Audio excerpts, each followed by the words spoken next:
Laboratorio de Audiovisual Experimental con tecnologías de realidad virtual se basó en una investigación de carácter histórico y documental sobre material de archivo para la elaboración de obras artísticas.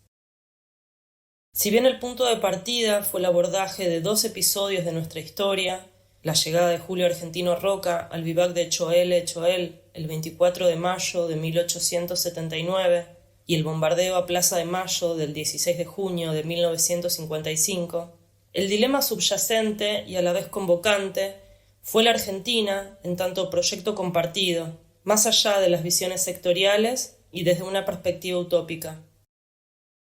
A partir del acercamiento minucioso a los archivos textuales, fotográficos y audiovisuales, se reconstruyeron virtualmente escenas de ambos episodios de nuestra historia, permitiendo una navegación inmersiva en las mismas, y se produjeron otras obras artísticas a partir de la manipulación y reinterpretación de dicho material de archivo. Este proyecto incluyó también una investigación teórica y documental sobre ambos acontecimientos de relevancia histórica, política y social para nuestro país, y el estudio y empleo de tecnologías aplicadas al campo de las artes audiovisuales que conjugaron estos aspectos de manera reflexiva.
En estas jornadas damos a conocer los avances del proyecto Conservar, Investigar y Socializar, abordaje interdisciplinar de una colección arqueológica orgánica de Pampa Grande, Salta, Argentina, el cual busca la recuperación, estudio y patrimonialización de esta colección.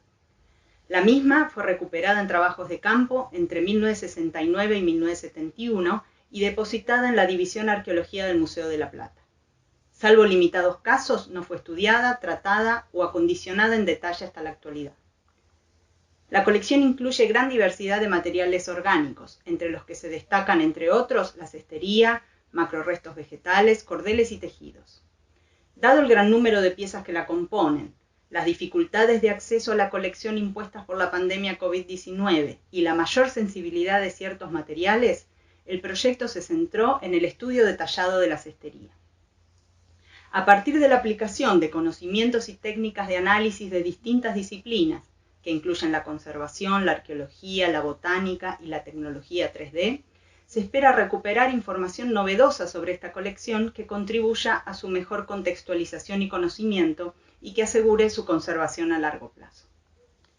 En principio se recuperó y digitalizó documentación inédita sobre las excavaciones en las que se obtuvo la colección, contribuyendo a comprender sus condiciones de depositación y lograr su mejor contextualización.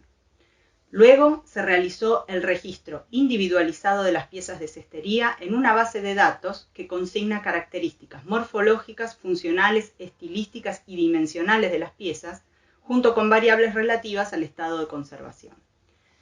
La colección se compone de 46 piezas elaboradas con fibra vegetal, que incluye cestos, pulseras, ovillos, etc.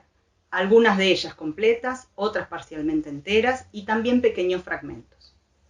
Las técnicas de manufactura utilizadas son mayormente la enrollada y en menor medida acordelada y plana. Algunas piezas presentan decoración de motivos geométricos realizados con fibras de diferente coloración.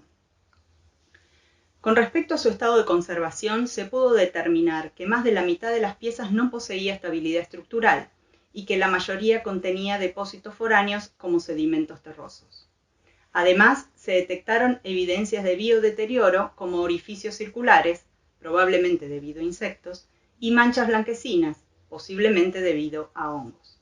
Finalmente, en cuanto a las condiciones de almacenamiento, estas eran inadecuadas y se cambiaron provisoriamente los contenedores hasta tanto se implementen los definitivos.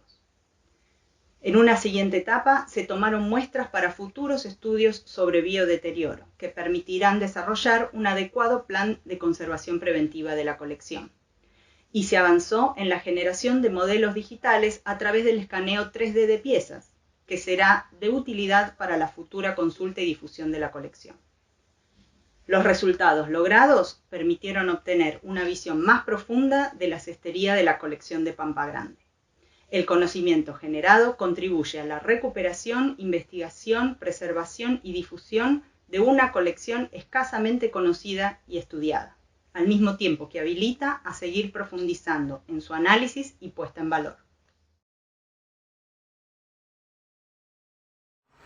Este proyecto, que surgió en la Cátedra de Historia del Arte del Renacimiento, en la carrera de Curaduría e Historia del Arte, se propone inicialmente realizar un relevamiento de la documentación existente en torno a las exposiciones temporales de arte europeo de los siglos XV al XVII que tuvieron lugar en Buenos Aires a lo largo del siglo XX.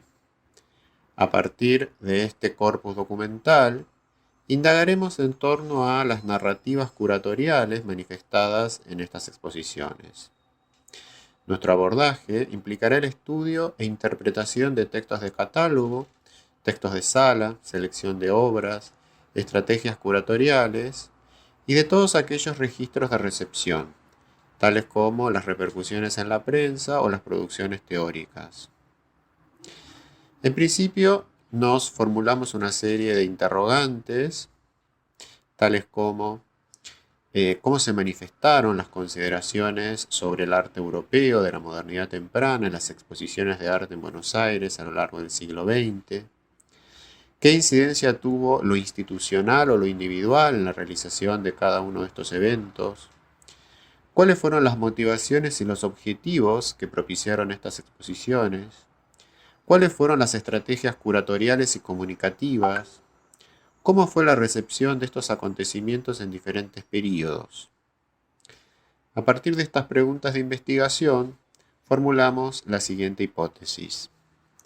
Como eventos ligados a los relatos de la historia del arte y a las instituciones artísticas, las exposiciones de arte darían cuenta de las configuraciones en el campo artístico en determinado momento. Consideramos que las narrativas de las exposiciones de arte europeo de los siglos XV al XVII en Buenos Aires se imbricarían en las consideraciones sobre la tradición artística europea en nuestro medio, de modo tal que su estudio, así como el de los cambios reconocibles a lo largo del tiempo, se constituirían como un aporte al conocimiento de estos acontecimientos artísticos y del medio en el cual se realizaron. Al momento actual, nos encontramos trabajando en 3 líneas de investigación. En principio, estudiando algunos casos de exposiciones organizadas por la Galería Müller de Buenos Aires.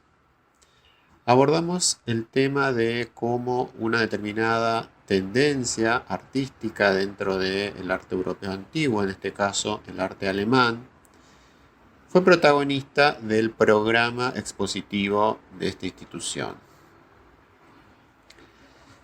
Una segunda línea de investigación tiene que ver con el análisis de algunos textos de catálogos en los cuales advertimos ciertos principios teóricos respecto a la historia del arte.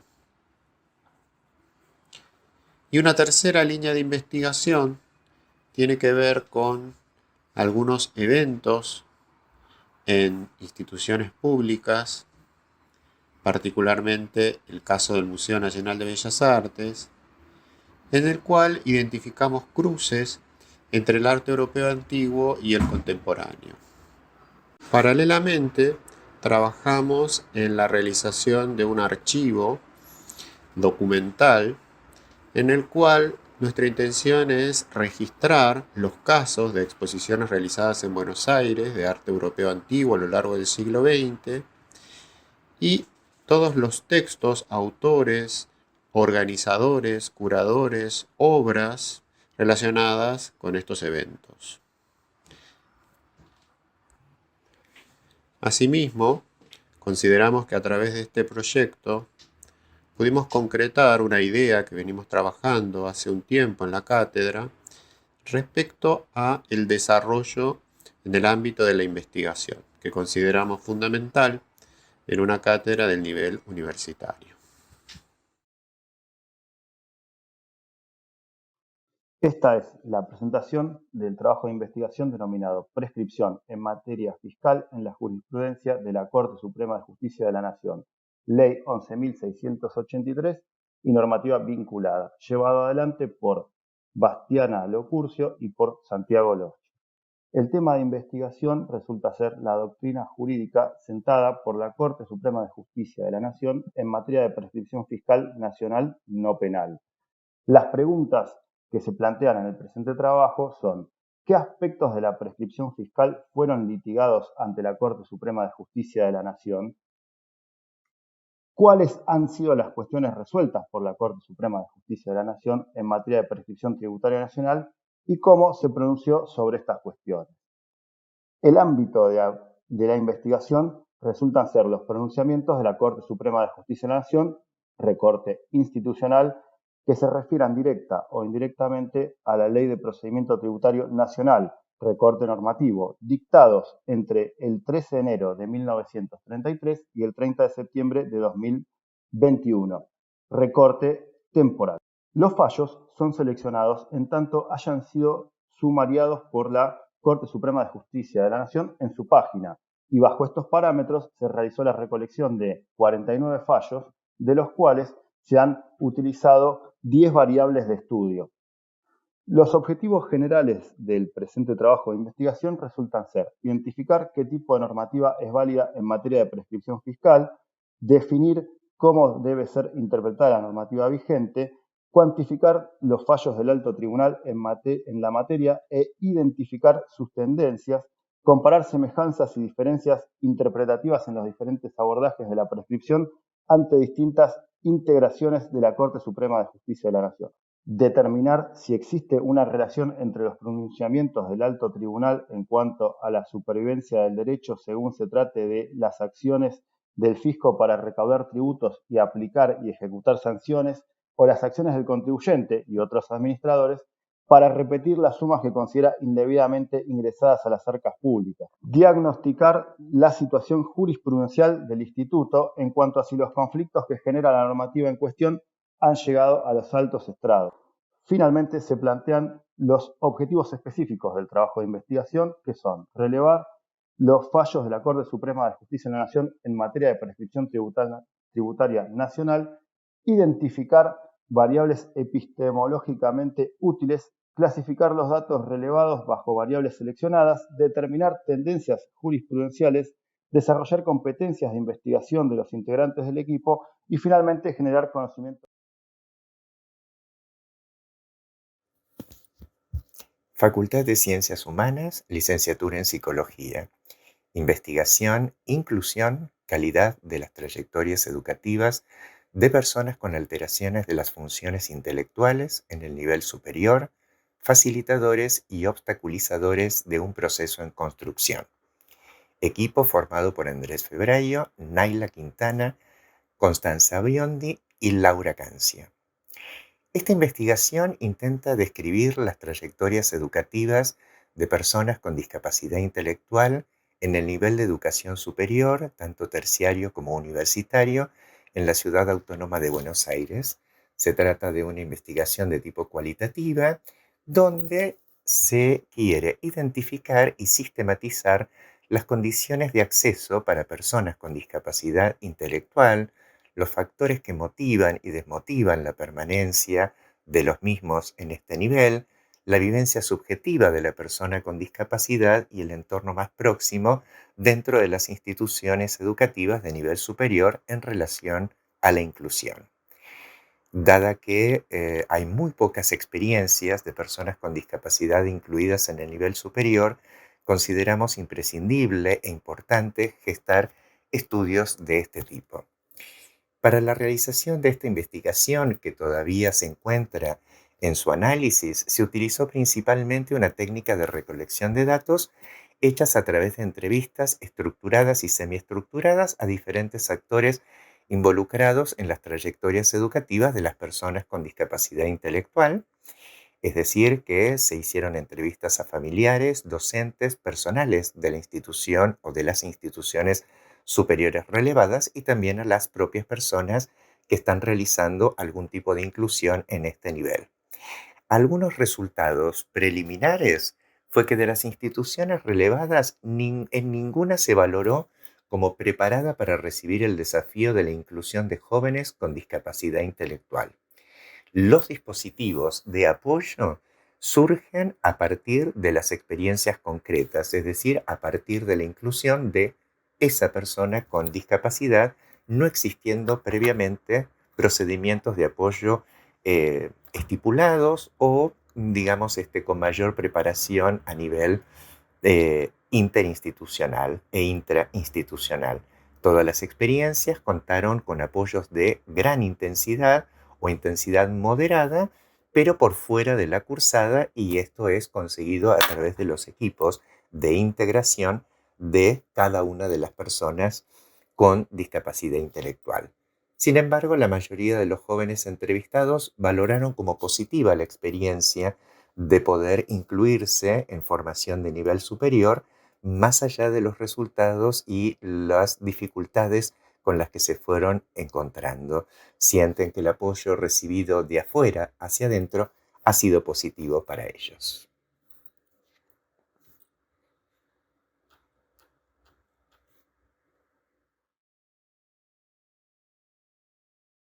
El título de esta investigación es Educación emocional en educación inicial con niños de 3 a 4 años. La misma se desarrolló durante el año 2019 en el marco de un convenio entre la Universidad del Museo Social Argentino y los Centros de Desarrollo Infantil dependientes del Ministerio de Desarrollo Humano y Hábitat del Gobierno de la Ciudad de Buenos Aires, teniendo en cuenta las características evolutivas de estos niños y niñas y cuáles podrían ser los beneficios para ellos y ellas, pensando en una utilización sistemática de estrategias de educación emocional, entendiendo la misma como un proceso educativo que potencia el desarrollo de las competencias emocionales como elemento del desarrollo integral de las personas, dando herramientas para la regulación emocional en pro del beneficio social. Ha sido el objetivo de esta investigación comprobar si los niños y niñas de 3 años pueden identificar las 4 emociones básicas seleccionadas en ellos mismos y los otros, y si mejora el manejo de las mismas luego de actividades de educación específica y si esto repercute en sus habilidades sociales. La metodología utilizada fue cualitativa, el tipo de estudio descriptivo, y los instrumentos de aplicación y registro fueron elaborados y desarrollados para tales fines. Se trató de una muestra de niños de ambos géneros entre 3 y 4 años concurrentes a los centros de desarrollo infantil. La población de la muestra estuvo compuesta por 37 niños y niñas de 3 a 4 años de edad. La muestra fue no probabilística y se tuvieron como factores de inclusión los niños sin diagnósticos de problemas de aprendizaje y sin diagnósticos psiquiátricos. Una vez realizada la primera toma, se desarrolló el plan de educación emocional y 6 meses después se realizó la segunda toma, comparando las mismas y obteniendo los siguientes resultados. Se aumentó la capacidad de reconocimiento de las emociones en un alto porcentaje y se lograron respuestas más asertivas ante los conflictos que se les planteaban en la cotidianidad de la sala a los niños y las niñas. Esta comparación nos permitió ver que se han cumplido los objetivos específicos, fomentando la consecución del objetivo general, que era identificar las 4 emociones básicas y mejorar el manejo de las mismas, logrando además una promoción de las habilidades emocionales durante todo el programa, realizando un trabajo integral con niños, niñas, sus familias y el equipo docente y no docente. Se han observado mejoras importantes, especialmente en la inteligencia interpersonal.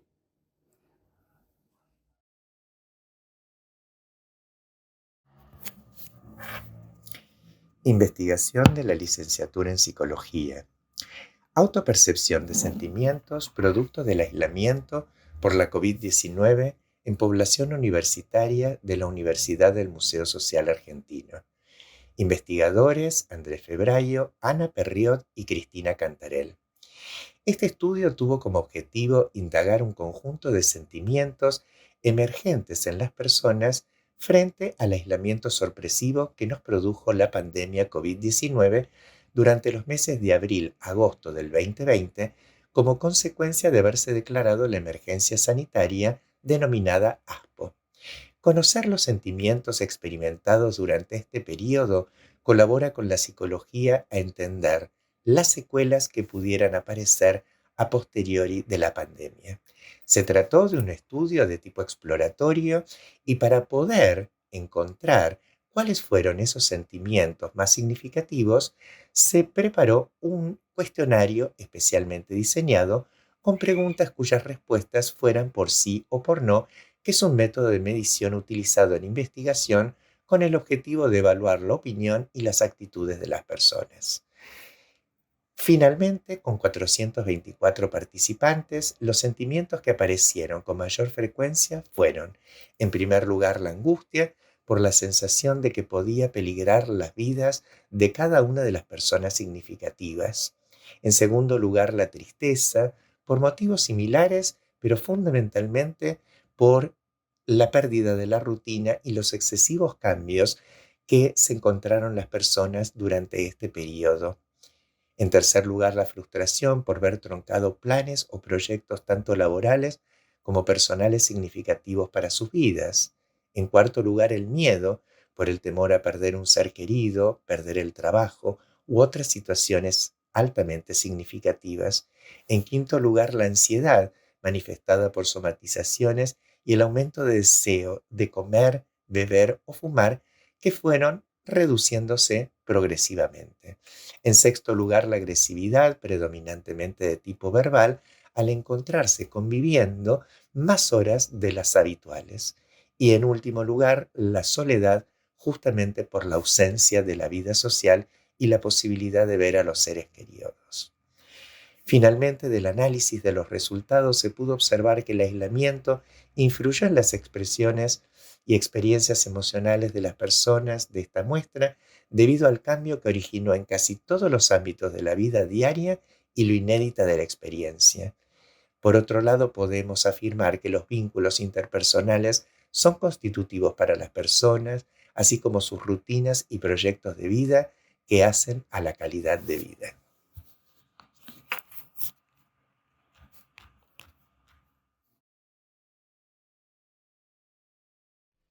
Hola, a continuación les presentamos nuestra investigación. Entendemos que los recuerdos personales forman parte del patrimonio intangible de una institución, constituyendo colectivamente gran parte de sus memorias. Plenos de emociones, sensaciones, añoranzas, sueños alcanzados y hasta olvidos involuntarios o forzados. Las memorias institucionales tienen tanta significatividad compartida como individualidad expresiva. En el año 2020 y 2021, la Cátedra de Psicología Institucional propuso a sus estudiantes una novedosa estrategia de enseñanza, posibilitando la continuación de la labor educativa en el contexto de pandemia. Se diseñó y puso en funcionamiento una técnica de rememoración vivencial, titulada Recuerdo del último día ingresando a la institución. Los resultados obtenidos fueron tan interesantes que desde la cátedra se decidió iniciar un proyecto de investigación-acción, fundamentado desde una asignatura en la que se enseña cómo pensar críticamente las instituciones, con miras a intervenir en ellas, especialmente en el singular contexto actual. Acerca de los objetivos, se apuntó a posibilitar la elaboración intersubjetiva de los efectos institucionales de la pandemia y a explicar las formas en que estudiantes percibieron, significaron y comprendieron la propia institución formativa. A la técnica enseñada se le sumó una experiencia de cooperación internacional de estudiantes de psicología de UMSA y la Universidad de Manuela Beltrán de Colombia en el año 2021. Del análisis de los relatos se llegó a las siguientes conclusiones. La técnica implementada permitió restituir recuerdos y vivencias a través de la narrativa, reelaborando los sucesos vivenciados, resignificando los espacios institucionales. Posibilitó también la construcción de un dispositivo pedagógico mediador respecto de la cursada virtual. Por último, se observó un enriquecimiento de las experiencias formativas en el ámbito de la investigación científica. A continuación, les presentamos algunos de los relatos. Cada vez que pienso en la facultad y en las muchas horas que pasé allá, a la mañana, a la tarde, a la noche, en la biblioteca, en el departamento de alumnos, la fotocopiadora, en cobranzas, en los dispensas de agua donde llenaba más de 3 termos por día, pienso en el olorcito a café por las mañanas y para mí no hay nada mejor. Saludo a mis compañeros y conocidos y me siento bien por haberme cruzado con ellos en este camino, de poder haber hecho amigos durante esta carrera, personas que me apoyaron en momentos difíciles y que me motivaron a seguir y que son, más allá del objetivo que quiero alcanzar, una de las mejores cosas que me dio UMSA. Si me detengo en la vereda antes de subir, recuerdo que me gustaba sentirme en paz por entrar a la facultad, el bienestar de saber que el ambiente era pacífico y cálido, y la sensación de logro de llegar a la clase era una caricia a la autoestima. Mientras iba recordando tantos detalles, me iba emocionando porque, por un instante, pude volver a pararme en el hall de entrada de la facu. No pensé que recordaba tanto. Por otro lado, siento que fue una actividad reparadora. Me permitió conectar con un momento lindo, de armonía, con muchos proyectos. Muchas gracias. Hola a todos, les presentamos el resumen de la investigación Estilos de personalidad y adherencia al tratamiento en pacientes adultos con esclerosis múltiple. Esta investigación fue desarrollada por el Instituto de Docencia e Investigación de la Fundación Alunco con el soporte de la Universidad del Museo Social Argentino. Los autores del trabajo son la licenciada Karina Bustos, la licenciada Melissa Godoy, el licenciado Javier Navarra, que es quien les habla, y la licenciada Mariana González. Contándoles un poco qué es lo que trabajamos en esta investigación, sabemos que existe evidencia sobre la presencia de características y rasgos de personalidad que suelen presentarse con mayor prevalencia en las personas con esclerosis múltiple. Por lo tanto, el objetivo de esta investigación fue determinar si ese estilo de personalidad en los pacientes con esclerosis múltiples adultos se asocia a la adherencia al tratamiento, tanto el tratamiento farmacológico como el tratamiento de neurorehabilitación. Nos pareció muy importante abordar esta pregunta porque se sabe que en los pacientes con esclerosis múltiple la ausencia de adherencia al tratamiento cae en un 50%, y determinar si los estilos de personalidad pueden estar relacionados con esa ausencia de la adherencia o esa falta de adherencia al tratamiento es un tema importante a la hora de determinar el inicio de un tratamiento. El diseño de estudio fue un estudio de corte transversal que incluyó 56 pacientes adultos con esclerosis múltiple. La adherencia al tratamiento farmacológico se evaluó mediante la escala de Morisky-Green y la adherencia a la rehabilitación se evaluó mediante la escala de media de adherencia a la neurorehabilitación. Los estilos de personalidad fueron evaluados mediante el inventario Millon de estilos de personalidad. Para el análisis del objetivo primario se construyó un modelo de regresión lineal explicativo. Las variables de adherencia fueron tomadas como variables continuas. Las variables independientes fueron incorporadas al modelo de una a una. Se consideró significativa la asociación de una variable independiente con la adherencia cuando su valor P fue menor a 0.05. En cuanto a los resultados, de los 56 pacientes con esclerosis múltiple, el 63% fueron mujeres. El valor medio de la escala EDSS, que muestra la progresión de la enfermedad, fue de 4.6, con un rango de 1 a 8. El tiempo medio de duración de la enfermedad fue de 10.3 años, con un rango de 1 a 30 años. El tratamiento más utilizado en la muestra de nuestros pacientes incluidos fue el fingolimod en un 22%. La presencia de rasgos de personalidad, apertura, preservación y firmeza se asociaron significativamente a un incremento de la adherencia al tratamiento farmacológico, mientras que la presencia de rasgos de personalidad, protección, afectividad y conformismo se asociaron significativamente a una menor adherencia al tratamiento. En relación a la adherencia de neurorehabilitación, las mujeres tuvieron una menor adherencia respecto a los hombres. Los rasgos de personalidad, apertura, preservación y firmeza también se asociaron significativamente a un incremento en la adherencia al tratamiento de neurorehabilitación. Y la presencia de rasgos de protección y afectividad se asociaron significativamente a una menor adherencia a la neurorehabilitación, ajustando por covariables. Como conclusión, podemos decir que existen rasgos de personalidad en los pacientes con esclerosis múltiple que se asociaron independientemente a la adherencia, tanto el aumento como la disminución del tratamiento farmacológico, así como el tratamiento de neurorehabilitación. Conocer estos aspectos relacionados con la adherencia nos permitirá cuidar mejor a nuestros pacientes con esclerosis múltiple. Muchas gracias. Hola, quisiera agradecer la convocatoria a participar de la primera jornada de investigación de UMSA. Presentamos un avance del proyecto denominado Líneas de fuga en la entrega del diagnóstico de discapacidad comunicativa, análisis cualitativo de la experiencia parental.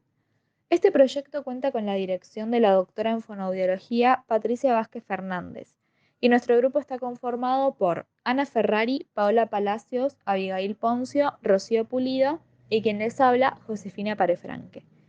Iniciaremos nuestra presentación aludiendo a que dentro de lo que el argot médico considera malas noticias, se encuentra la comunicación del diagnóstico de condiciones crónicas, malignas o de pronóstico de no mejoramiento. La recepción parental del diagnóstico de discapacidad de un hijo configura un evento único, caracterizado por el tipo de información que es recepcionada y que conlleva una amenaza al estado de bienestar. Por eso decimos que el diagnóstico de discapacidad integra la categoría de malas noticias. En relación a los participantes y el método, tomaron parte de este estudio 29 parejas de padres, 28 biológicos y una adoptante no biológica, 33 madres y padres solteros, divorciados, separados o no casados al momento de la entrevista. Se siguieron recaudos éticos y se obtuvieron los respectivos consentimientos informados. La media etaria fue de 8 años 3 meses desde que recibieron el diagnóstico. En cuanto a los resultados, se identifican las siguientes líneas de fuga o dispositivos obturantes del flujo informativo en la interacción comunicativa, agente de salud, padres.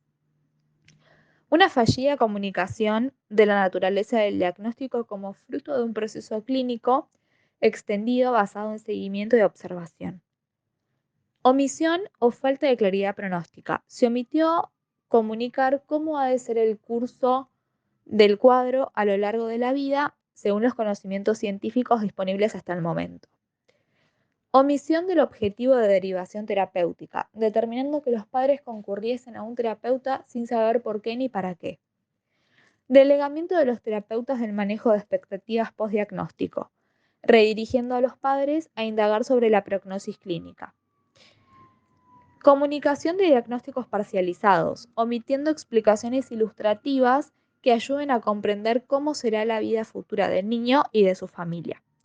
También hemos aislado una categoría en común a lo largo de las transcripciones que denominamos diagnóstico de discapacidad como una amenaza al bienestar. Esta categoría, a su vez, se dimensionaliza en sentimiento de desesperanza, de anclaje en el momento de recepción del diagnóstico e incertidumbre de proyección hacia la prognosis del cuadro diagnosticado. Las conclusiones se organizan en torno al propósito de investigación y a la luz de los hallazgos mencionados. La habilidad comunicativa del profesional médico se relaciona con el impacto familiar del diagnóstico de discapacidad. Dependiendo del tipo de mensaje que se entregue, la familia puede orientarse hacia la esperanza de mejoría o compensación que traerán las diversas terapias a instrumentar, o bien orientarse hacia una posición de descreimiento, negación o abatimiento que obstruye la toma de decisiones y la búsqueda de ayuda terapéutica. Coexisten al menos dos formas predominantes de comunicar el diagnóstico de discapacidad. Flexible, por un lado, que se basa en la concepción de diagnóstico como proceso clínico que se extiende en el tiempo, monitoreando el desarrollo del cuadro, o rígida, basada en la concepción del diagnóstico como etiqueta invariable, que suele responder a una idea muy acotada de neurodesarrollo.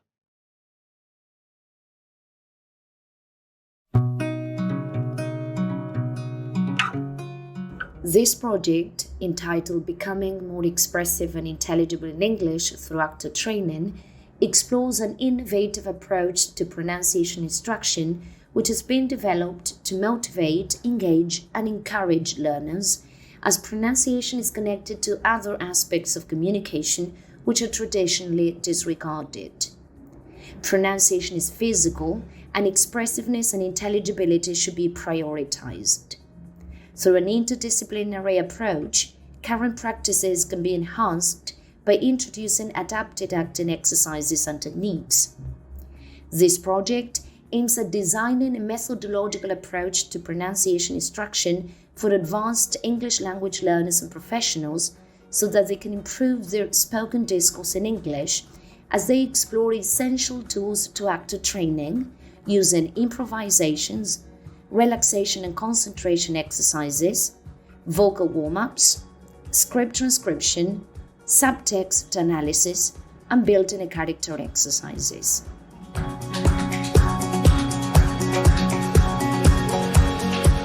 This approach has been divided into 3 levels. Level 1, vocal production. Its aim is to train the student's voice through the following exercises: relaxation, breathing, articulation, resonance, and voice projection. Level 2, voice and speech. Its aim is to improve L2 intelligibility and expressiveness.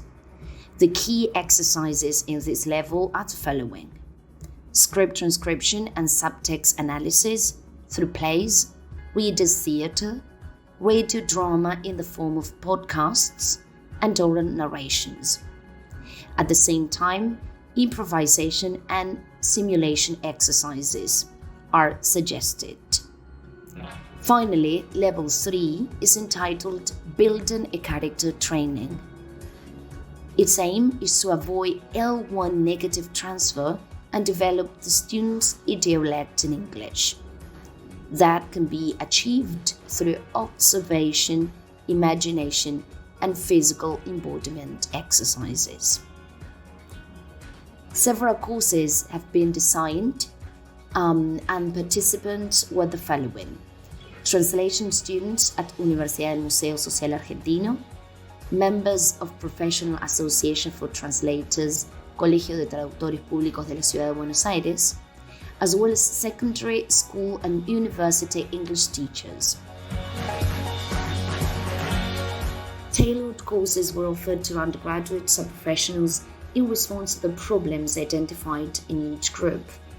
The observations became a useful source of information to set new goals. Some of the key findings in some of the groups are the following: improvement in the realization of key challenging sounds and processes of connected speech, more relaxation due to a motivated learning atmosphere, less L1 negative transfer of rhythm.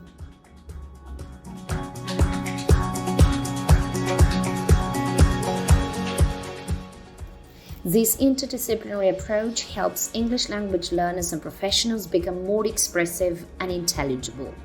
Acting exercises and techniques provide them with valuable tools to become aware of their voice projection, articulation, intelligibility, and phonological accuracy.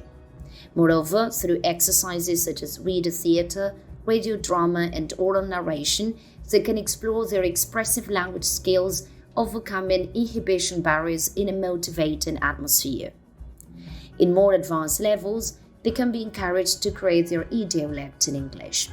They will be putting the English coat on when using the language, that is to say, finding their own way of speaking the language, considering those aspects that make them globally intelligible. When interacting in English, they can resort to a set of linguistic and paralinguistic features they will have gathered by observing proficient natives and non-natives and incorporate it to their own repertoire. L2 speakers will consciously seek to create their idiolect, which will prevent them from L1 negative transfer of sounds, intonation, rhythm, as well as fillers, voice-filled pauses, interjections, body language, and facial gestures. Classroom experience shows that even phonetically trained undergraduates and graduates might find it difficult to convey spontaneous oral messages that have the segmental and suprasegmental features of spoken English. Research shows that neither the academic approach for training teachers nor the repetition approach for training students seemed effective or enjoyable. Thus, new approaches must be explored to foster meaningful pronunciation learning, which will be a lifelong linguistic asset.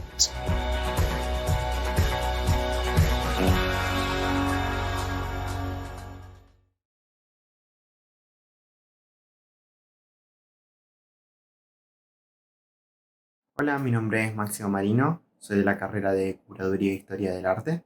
Participo del programa Jóvenes Talentos desde el año pasado, como parte de un proyecto de investigación que estudia las distintas muestras que se hicieron en Buenos Aires a lo largo del siglo XX sobre el Renacimiento y Barroco.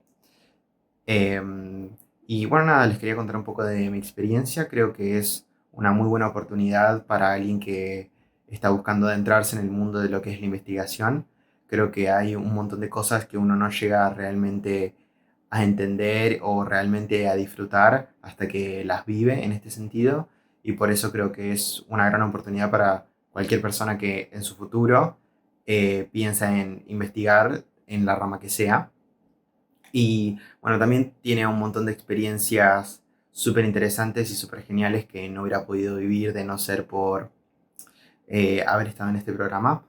Por ejemplo, poder ir a una hemeroteca donde se guardan diarios y revistas viejas y poder realmente tocar y leer un diario de más de 90 años de antigüedad, o por ejemplo participar del Congreso Armando Capalvo sobre experiencias y escrituras del consumo, a donde pude leer una ponencia y participar con otros científicos que estaban haciendo sus propias investigaciones. Me parece que es algo súper interesante y súper enriquecedor que no hubiera podido, digamos, vivenciar de no ser por pertenecer a este proyecto de investigación. Y por eso, bueno, los invito a sumarse a todos los que estén interesados. Muchas gracias.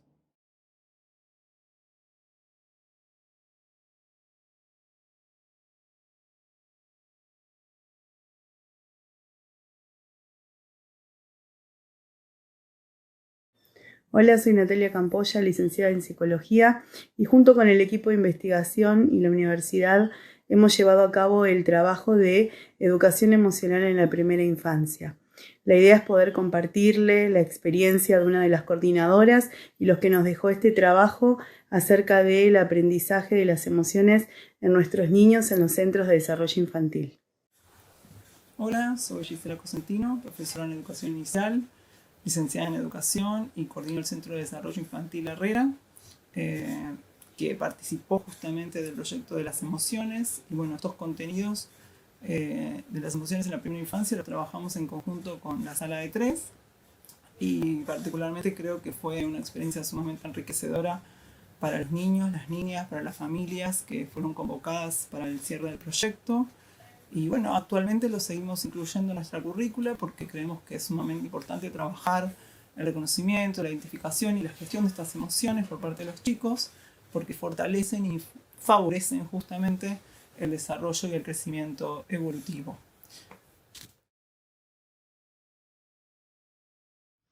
Hola, comunidad UMSA.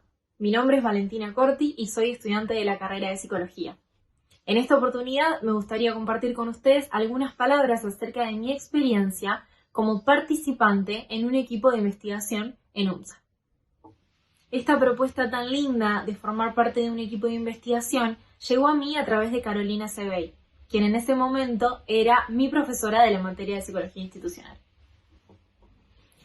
En un principio tuve miedos, dudas, inseguridades y también algunos prejuicios acerca de incorporarme en el proyecto de investigación. Sin embargo, para mi sorpresa, me encontré con un equipo de investigación hermoso, desde el cual pude aprender, compartir y crecer, desde el cual pude incorporar distintas herramientas y competencias ligadas al ámbito científico. También me encontré con una idea distinta de investigación, ya no como algo mecánico, formal y aburrido, sino como curiosidad, creación, debate y posibilidad de otorgar nuevos sentidos. Hoy me gustaría hacerles llegar algo de esto, para que se animen y para que puedan encontrarse en UMSA desde otros espacios posibles, que también hacen y contribuyen a nuestra formación como futuros profesionales. Muchas gracias.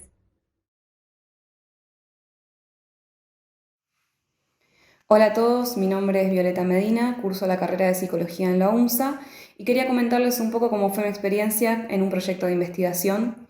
Accedí a él por medio del programa de Jóvenes Talentos, me consulté cuáles eran las propuestas que había y me informaron que había una relacionada con la psicología institucional, que es una materia que yo había cursado y me había encantado, y la directora del proyecto era la misma docente que había tenido, Carolina Sebey, que fue una docente que me motivó muchísimo a seguir aprendiendo, así que si bien con muchos miedos, incertidumbres y sin saber si estaba capacitada para ser parte de este proyecto, decidí anotarme y me encontré con un grupo de gente hermosa que siempre nos estuvo motivando a seguir aprendiendo y con la experiencia de trabajar en equipo y de poder generar conocimiento, que es algo que la verdad me sorprendió muchísimo porque durante la carrera uno incorpora conocimiento generado por otros y este tipo de proyectos nos invitan a, desde nuestra profesión, poder también generar conocimiento y es algo que me encantó, así que los invito a quienes puedan sumarse, que lo hagan, porque realmente es muy lindo y suma muchísimo a nosotros como futuros profesionales. Gracias. Hola, mi nombre es María Laura Zavala y soy alumna de la carrera de Psicología perteneciente a la Universidad del Museo Social Argentino. En esta oportunidad me gustaría contarles un poquito cómo fue el inicio de mi proceso en el equipo de investigación. Quizás suene un poco descabellado, pero la realidad es que hasta ese momento solo había cursado una sola materia troncal propia de la disciplina, que fue Metodología de la Investigación 1. Sin embargo, esa asignatura me generó algo, un no sé qué, que hasta el día de hoy hace que quiera que no quede todo en la teoría. Y bueno, me mandé. Arranqué con muchas ganas, con mucho interés, también mucha incertidumbre porque no sabía con qué me iba a encontrar, si tenía la experiencia suficiente para encarar las distintas actividades o se me iba a dificultar por no estar en los últimos años de carrera. Pero mi directora de proyecto, la doctora Carolina Sebey, se encargó de derrumbar absolutamente todo eso y abrirme las puertas desde la primera charla que hemos tenido, al igual que el resto del equipo que tiene mucho aguante. Así que hoy les puedo decir que a partir de este proyecto de investigación, desde distintos roles pude ponerme muchos desafíos y que nunca estuve sola. Siempre conté con un equipo sumamente profesional, pero sobre todo humano, que eso es lo más importante. Así que los invito a transitar este camino. Hola, mi nombre es Ana Ferrari, soy alumna de la licenciatura en Fonoaudiología en la UMSA y estamos en esta oportunidad presentando con mi grupo de investigación nuestro trabajo denominado Registro de Vivencias Parentales sobre la comunicación del diagnóstico de discapacidad. Formamos parte del programa de Jóvenes Talentos y nuestro grupo de investigación está dirigido por la doctora Patricia Vázquez Fernández.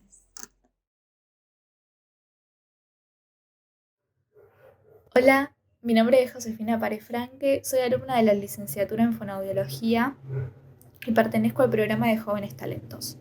Formo parte del equipo de investigación dirigido por la doctora Vázquez Fernández. Estamos presentando avances sobre nuestra investigación denominada Registro de Vivencias Parentales sobre la comunicación del diagnóstico de discapacidad. Esta experiencia me permitió tener un primer acercamiento a la investigación y asimismo poder apreciar el impacto que tiene el diagnóstico de discapacidad en las familias que lo reciben.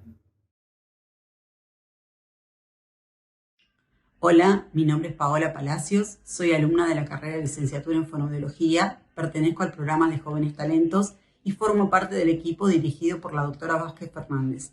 Estamos presentando en esta oportunidad los avances de nuestra investigación, registros de vivencias parentales sobre el diagnóstico de discapacidad. Esta experiencia no solamente me permitió acercarme al mundo de la investigación, sino también observar el impacto que tiene el recibimiento del diagnóstico de discapacidad en el seno de las familias que lo reciben. Hola, mi nombre es Rocío Pulido y soy estudiante de la carrera Licenciatura en Fonoaudiología en UMSA. Participo del programa Jóvenes Talentos y del proyecto de investigación Registro de las vivencias parentales sobre el diagnóstico de discapacidad, dirigido por la doctora Vázquez Fernández.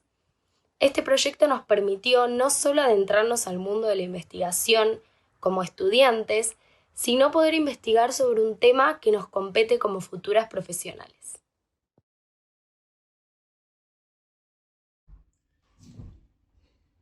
Hola, buenas noches. Soy Leonardo Gómez, alumno de tercer año de la carrera de abogacía. Les quería contar un poquito de qué se trata todo el programa de Jóvenes Talentos, la promoción de la investigación y todas las tareas que se desarrollan en el programa. He estado un año casi en el mismo y les cuento cuál es mi experiencia. Básicamente se aprende cómo se genera, cómo se construye el conocimiento que nosotros adquirimos en la facultad, en el colegio y en otros ámbitos. Cómo se construye el conocimiento científico, cómo se evoluciona desde la opinión hacia el verdadero conocimiento. Se aprende cómo son los procesos, para que todo lo que necesitamos nosotros para realmente adquirir un conocimiento sólido. ¿De dónde sale? Se empieza a ver la cocina, la parte de atrás. Cómo llegan los docentes a decirnos esto es así y el motivo por el que es así. Y el motivo por el que es así es todo el trabajo que nosotros aprendemos a hacer. Sin eso seguimos en las opiniones, seguimos en todo lo que puede llegar a ser dudas, inquietudes, saberes sin ningún fundamento que no son un conocimiento verdadero. Es eso, aprender cómo se genera conocimiento verdadero, el trabajo que lleva. Es mucho, pero está muy lindo. Quienes tengan la posibilidad de hacerlo, quienes puedan hacerlo, háganlo, métanse, que está muy, muy, muy bueno. Gracias.